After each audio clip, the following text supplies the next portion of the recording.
Megi muno Gigi Moses na ripoti yo na muthia andu ethi ni moriti matigakuage ngoro na igeria ria mbere thiini wa biashara oro yothe makiria muno urimi-ini kuona kimera kimwe no githuke no kiu kingi kiagire makiria ni motaro maheanitwo ni Ayuthi aria mari biashara-ini ya urimi aria mararagia hindi ya giikaro kiria kiraharirio ni bengi ya cooperative ya gutara Ayuthi hari maundu megie uigithia na urimi kuria mutaramu wa wodi kana wa wonjoria Eric Muleri oriti Ayuthi ukorwo makĩhĩmbĩria utaramu wa kĩrĩu harĩ biashara ciao muno makiria aria mari biashara-ini ya urimi.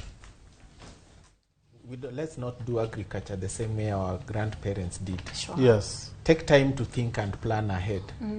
If you are going into, if you have decided I want to go into farming and that is what will sustain my life going forward, take time to sit, think about it, look at how much money you need to put in, look at the market, look at the dynamics that you need to manage throughout. Kwa biashara hakuna urafiki. Kweni Odero amekuja kwa shamba yangu. If 1 kg is 8 bob, actually ni pay 2 bob yangu, then we go. We will just go and party outside.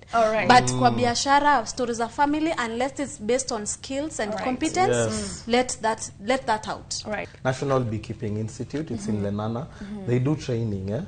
So they train you all the way from how to build the beehive.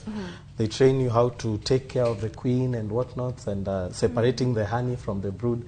Very complex stuff, but they break it down very nicely.